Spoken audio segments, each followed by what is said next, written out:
to bring your practice into every single aspect of your life. When we come to our practices with a sense of sincerity, coming into your practice with a sense of self-empowerment, I think is also very important. It's not about how many books you have out or how many followers you have. We all have the same value. We're all part of the same stuff. You're not just healing that present situation, you're working through it in your past and your future. Your medicine could be someone else's poison, and their poison can be your medicine. Alrighty, hello everyone. Welcome back to the podcast. Christian here, aka the Atlantean Alchemist, with Viv, aka Lunar Faery Witch. And in today's episode, we're going to be talking about the witch's burnout. So both me and Viv have been experiencing our own forms of burnout. And one thing I do have to say is that it's normal in occult practices to have some degree of burnout. There are many different types of burnout. I find, like in my case, I think it's when you delve too deeply into spirituality and you don't balance it out with the mundane. I think that it can be overwhelming and can actually give you less insight and wisdom, even though you're tapping in all the time. So, like for example, I have now cultivated a new morning routine for myself, and I've gotten into yoga, and yoga has like meditative aspects to it. I was doing these two new routines while also having my normal lay down for like 40 minutes of meditation, where I would talk to my guides or just connect to specific things looking for answers. When I did that, that was a little too much for me. So one thing that's important about burnout is to know your limits. It can come from an overexposure, like pushing yourself too hard into spiritual matters. I also find that it comes from a lack of inspiration.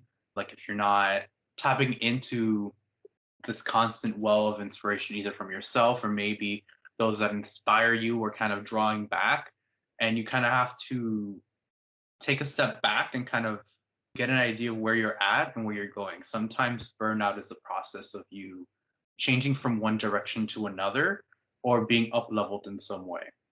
What do you say on this, Viv? Definitely. And I do want to reiterate, burnout happens and it's normal. You're not the only one, because back when I was less experienced, I didn't really have a witchy community. I experienced strong burnout and the anxiety that came with it for me personally. And to me, I didn't realize that other people experienced this as well. So yes, burnout happens and it's definitely normal, and it will feel different for different people. For me, it comes with a sense of wanting to step back, but also a sense of anxiety, oftentimes because I already do struggle with anxiety. And it is often, I think, an indication for you to step back and look at your life and how you're handling things, because sometimes we can use spirituality as a bit of a crutch. Sometimes we use it as escapism, and some small levels of escapism are definitely normal. However, sometimes too much escapism, when used as a crutch, can get unhealthy. This could manifest in, doing astral projection or visualization or anything that's escapism-y for hours at a time and using it as sort of an escape from the real world. It could be sort of being used as a band-aid, right? When your mental health isn't doing well, where you kind of use spirituality as a band-aid. Can spirituality help your mental health genuinely? Absolutely. It really helped mine. But it also shouldn't be used as a crutch, because that can often lead to burnout, and it also won't solve the actual issue. And one thing I also tend to look at when I start to feel spiritual burnout is, am I doing other things in the mundane world? Do I have other hobbies? When was the last time I watched a movie? When was the last time I made a piece of art or danced or listened to music? Or am I getting too absorbed in the spiritual world and not grounded enough in the mundane world? And that's really important as well. Spirituality is beautiful and it's definitely important. However, it's also really important to stay grounded and remember that you're a human being you are a spiritual being having a human experience, right? So remember that you are still human, and that's a beautiful thing as well. Yeah, and from the points you brought up, I'm thinking also about some posts I've made in the past talking about how burnout can lead to resentment. When you don't rest enough and don't give yourself space away from things that become your like obsessive compulsive means of like coping, I find that you end up getting a lot of resentment, whether it's towards yourself or whether it's towards spirits that you work with for not delivering or giving you that same satisfaction maybe they give you from the beginning. And you have to be very patient, very compassionate with yourself during burnout. I also find for myself too that by enjoying and doing other things that, you know, normally I find pleasure in, opens me up to kind of relieving that burnout, whether for me that would be like video games, watching my favorite shows, anything creative as well, but like not in the purpose of content creation, which is another part that we wanted to talk about, the burnout that comes from content creation or being content creators. One thing that comes up a lot is this sense of obligation that we feel towards our audience, so want to constantly give information, whether it's like, you know, maintaining that habit of like weekly uploads, however often that we do it, depending on our schedules. We want to feel like we have to maintain that, if not we're letting everyone down. And I think that holds us back sometimes because we're not always at 100% by the time that day comes in, especially those of us who are working very like crazy schedules that are inconsistent. We don't know what we're going to end up experiencing, so we don't know how our energy will be that day recording. What I like to do personally is I like to record a bunch of videos in one go and then have them all kind of scheduled throughout the month. However, that can also lead to burnout even quicker if you're trying to like do 4 or 5 videos in a day. So it's a catch-22 for us sometimes. So we try and balance out the time that we give to our audience, but also the time that we give to ourselves to nurture that creativity. Because if we don't give ourselves that space, then we have nothing to share, nothing to open you guys up to. If our own practice hasn't proceeded, and you know, not everything is meant to be public, but the things that we do share that are for everyone's ears are things that we know will be very supportive to whatever path you're walking. And there's a lot of prep work that goes into content creation. I don't think a lot of people recognize that. Even as we're talking, we have to do a whole outline before we start chatting, and we have a little bit of a chat with each other first, kind of seeing where we're at to know what we're going to discuss for the podcast. And that goes, I'm sure goes for Viv as well when we're like outlining for videos on YouTube and things like that. Did you want to say anything on the topic of it? Yeah, absolutely. So there is a pressure often in the occult community for people to either make content or sell spiritual services. And if you personally really feel drawn towards doing either of those things or both, absolutely go for it. But don't just do it because you feel pressure to, or because you want to be like all those content creators you follow and you want to be within that group or that crowd or be friends with them, because that's just content creation isn't easy. There's definitely a misconception, which is understandable, from people who don't create content, who think that it's super easy and you'll make a whole lot of money from it. That's not really true. So, like Christian was saying, you have to outline what you're going to talk about. You have to plan it out. So, my process for making a YouTube video is I come up with the idea, I write down the points I'm going to cover in my A roll, the portion of the video where I'm speaking. I film all the way through that. Then I go back and edit that, and I write down the timestamps where I'm going to add B-roll and what I'm going to add for each timestamp. Then I film B-roll, then I edit the B-roll, then I edit the B-roll into the video. Then I edit in my intro and the music and watch it through to see if I need to add anything else. Then you have to upload it, you have to make a thumbnail, you have to let people know that you uploaded. There's so much that goes into making a YouTube video, not to mention, you know, maintaining a blog or Instagram, whatever else you have, a podcast. And there's a whole process for making our podcast episodes as well.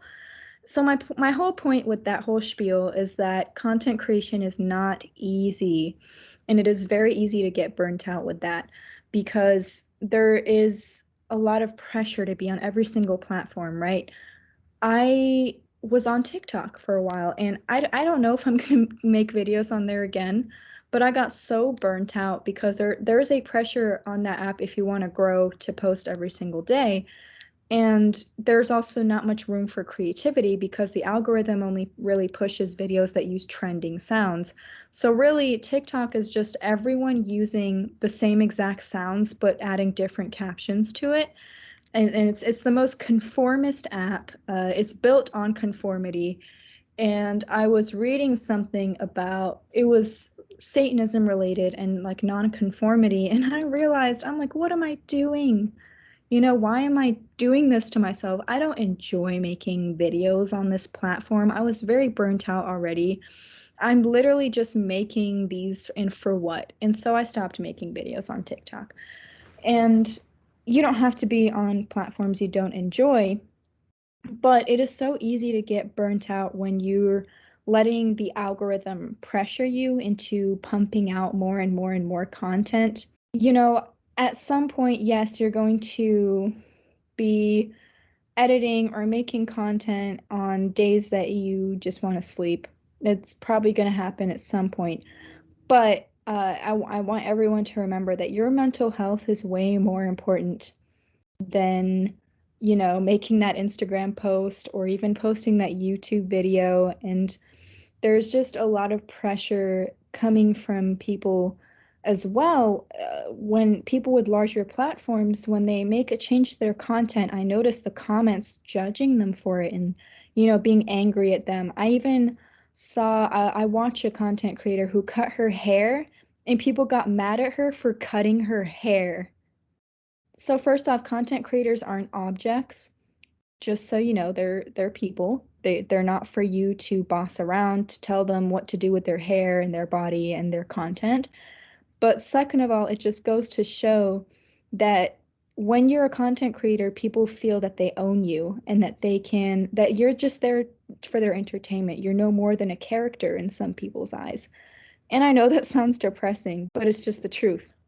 And so just be prepared for that, and stand your ground if you do choose to make content and stand up for yourself. Don't let people use you as a doormat when you are a content creator. But in terms of avoiding burnout, it's most likely going to happen at some point, but just remember why you started making content in the first place and make it for the right reasons, not just for the algorithm. I started making YouTube videos because I love the process, but also because I wanted to share what I know about my practice and witchcraft in general with people out there and to help them on their path. And so I always go back to that and remember why I started making videos in the first place rather than getting lost in the more superficial stuff. Sorry, that was very long-winded, but No, that was perfectly fine.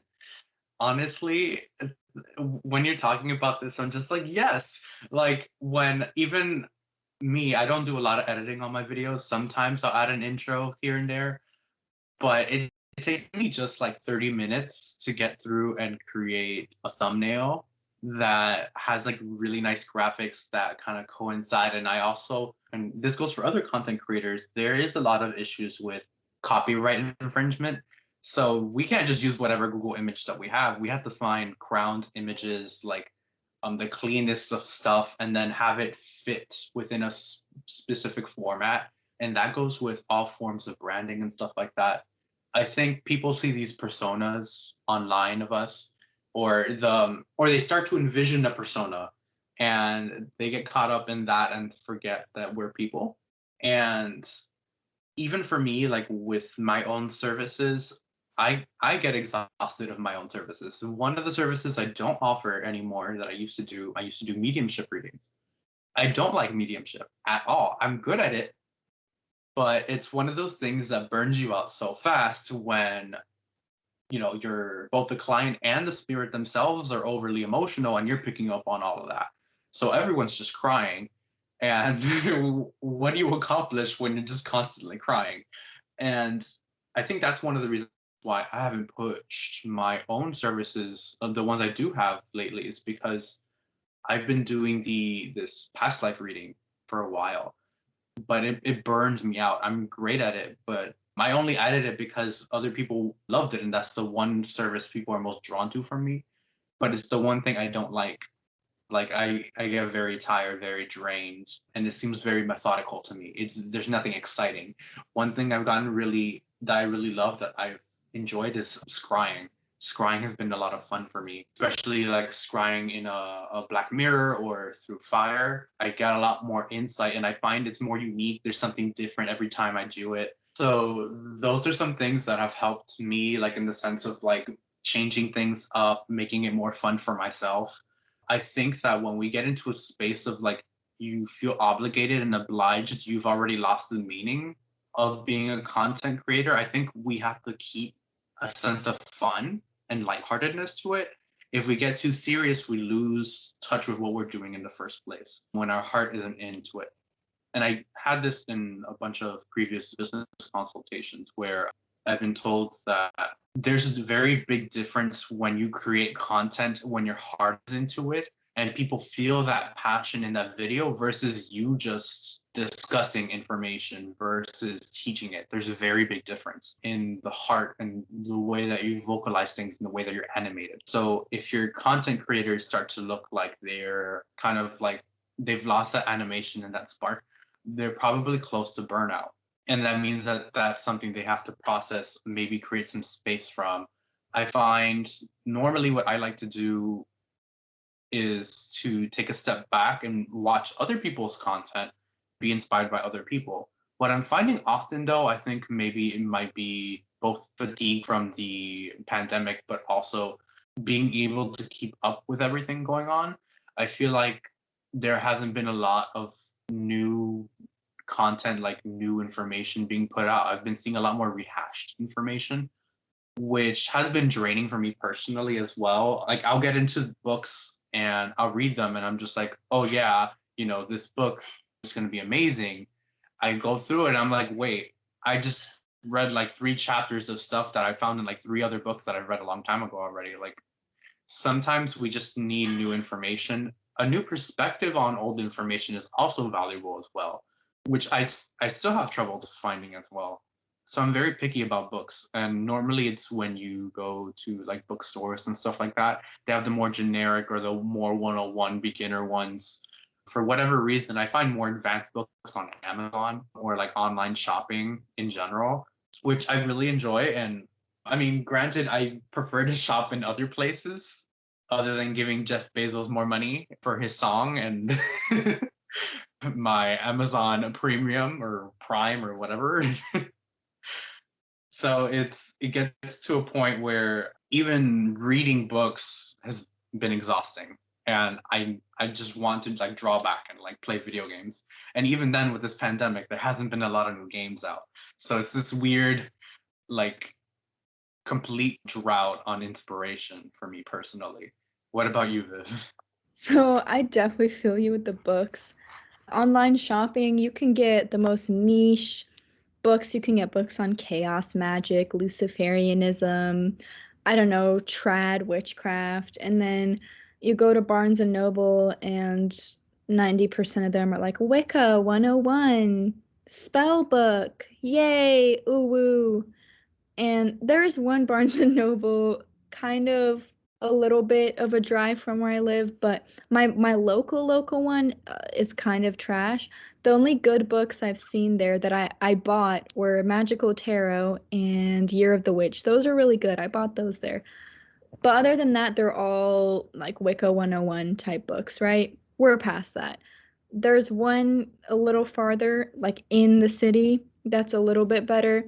But still, most of them, like you said, are rehashed information like the elements, yay, here's how to do a spell, trees, we like trees, nature good. And it's like I need a little bit more than that, which is why the books I usually get on Amazon are more in depth or just more niche topics like The Horned God of the Witches by Jason Mankey. One of my absolute favorite books. I freaking love that book, but it's a very niche topic, and you might find that at a good Barnes and Noble, but you're more likely to find like those very generic books at quote unquote normie bookstores, right? If you have a good occult bookshop, which if you do in your town, you are very lucky, and I'm very jealous of you, then you'll most likely have those types of titles. I don't have that. Most of us don't. A lot of us just live in towns that don't accept that and would probably burn it to the ground if they had the chance. So, if you have an occult bookstore in your area, I am simultaneously happy for you, and I also hate you because I want that for myself as well.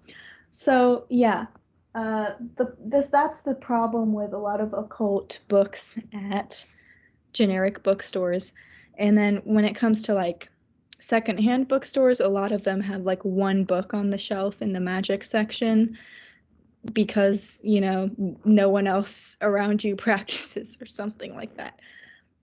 And what I've been doing actually is I switch between occult books and fiction books or just books on other topics because I've been feeling that burnout. And the other thing is that I have a bad habit of trying to barrel through occult books and read them quickly so I can get to the other ones that I have on my shelf, because I have a bad habit of buying more books before I finish the ones that I already have, or receiving them from other people and stuff like that, which is lovely. Please send me books. This isn't me asking you to, but it would be really cool if you sent me books, okay? Anyway, no, this is just a me problem, is the barreling through so I can finish them. Bill our Amazon wish list. If you appreciate our podcast, like send both of us books. Buy books off our Amazon wish list. This is like our form of Patreon. Definitely do it. I think you have an Amazon wish list, don't you, Christian? Yes. So, but back to book burnout. I tend to switch out, like I'll read one or two occult books at a time and one fiction book. Right now I'm reading Bewitching the Elements by Gabby Herstick at the same time as H.P. Lovecraft collection of his works called Great Tales of Horror. Because his stuff is very engaging, right? So if I'm starting to get like a little bit tired of witchy books, I'll switch to that. Engaging horror story, very nice. 10 out of 10 would recommend. And the other thing with general burnout is like finding new hobbies or reviving old ones. So for me, instead of wallowing in my despair as to why my primary hobby is not going the way I want it to right now, although occultism is definitely not a hobby for me, it's not the right word, the primary facet of my life, right? I will start to do other things within the mundane realm, watching anime, horror, I don't know, watching stuff, like Christian said, playing video games, scrapbooking, drawing, painting, coloring books are nice, like the ones for adults are so calming, and stuff like that. It's always good to have multiple interests within this realm, within the earthly realm, because those are things you can fall back on that still fulfill you and that you still enjoy, that still bring you joy, right? Because I think it's really important to have interests beyond occultism, or just things that you do beyond occultism, because when you do start to feel that burnout, you don't just lose everything, right? It doesn't feel like a breakup or like you're taking a break from a toxic relationship that's completely taken over your life. No, you have other things to fall back on and do. And I think that's super, super important, especially during the pandemic. It's really important to find hobbies that you can do at home, like painting or, I don't know, gardening, whatever you like to do. Yeah, and that goes into talking about like the different types of burnout with, like, for example, like I mentioned earlier, between immersing yourself too much in spirituality or finding that there's not enough inspiration. I think it can also be that with types of burnout, another thing that I notice besides also talking about like matters of content creation. Like as content creators, we get a lot of burnout with our feelings of obligation towards our audience and losing track of our sense of fun. Another form of burnout that comes across often as well is the burnout that comes from like a change in our path. So sometimes we'll get into this state of like weird stasis where our gods maybe or our spirits that ally us may like take a step back and we don't really know what to do next and we're kind of in this point of limbo. That can create a lot of burnout in us, and that's usually the time to go inwards. Maybe it's a time period of shadow work, or it's a time period in which you're being asked to focus more on the mundane. And if you don't honor that and you're trying to keep coming back to spirituality during that time of stasis, bites you in the ass and can create resentment where you're just like, oh my God, why are they not here for me when they always are? Like, why is this happening? And sometimes we just have those seasons. And by honoring the cycles, it helps you tremendously. And I think another thing that's really helped me with burnout is to go out in nature, even if it's just to walk your dog. Like take a longer route and just really take in the scenery. I feel like that has installed a lot more patience in me for myself and my own practice, and to just let things kind of flow instead of feeling like you need to have a fist fight with this person you call divine timing. Like, who is she? Where can I find her? How can I fight her? Instead of getting into that mindset, you want to draw back and be like, okay, you know, things are perfect as they are right now. And this is the lesson I've had to learn from Freya as well, where it's just kind of like learning to be okay with where you're at instead of having resistance in the moment, because that creates a lot more tension than there needs to be. And you'll run into a lot more unnecessary conflict or increased burnout by that process. So by honoring and accepting the moment, even if it, and this is the term that she uses, is embrace reality, even if it burns. And that's kind of a lesson that I still try to adhere to today. That's helped me with my own burnout. No, that's really good advice. I love that. Embrace your reality, even if it burns. I think that's beautiful. And that also ties into, using spirituality as escapism rather than as a healthy thing, I guess, for lack of a better word. So I think that ties in really nicely with that. And it makes a lot of sense, And the mundane stuff is so important. I mean, I think we should place more emphasis on that, on the fact that, when you get into witchcraft or any form of spirituality, the mundane doesn't just go away. This isn't Harry Potter, this isn't, I don't know, Narnia. It's not like, yes, it definitely changes the way you see the world, but that doesn't mean that that's all there is. You still have family or friends or just people, right? And I think it's also important to talk to people outside of the occult community as well. Have friends or family that you talk to who aren't witches, who aren't occultists, just to help keep you grounded.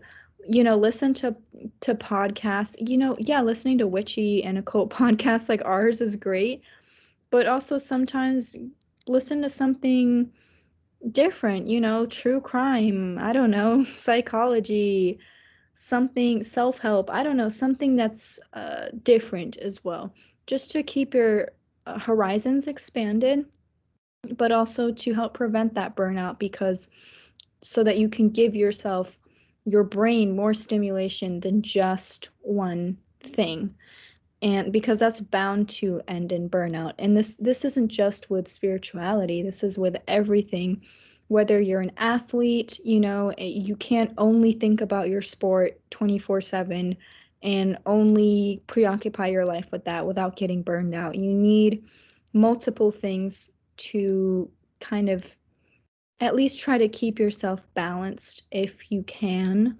And there's nothing wrong with having a primary interest or a hyper fixation. I mean, I've always had primary interests. I've always been fixated on one thing more than anything else, but you still should try to keep yourself balanced in order to avoid burnout. That's all I have for now. That was a wonderful idea because, I think it's important to have non-witchy friends as well. Keep yourself grounded, even if like in that moment you're so fixated on spirituality and occultism that maybe it doesn't interest you in that moment. Align yourself with your other hobbies, and you'll find people that also are fixated on those things, and you're able to give yourself that space that's needed.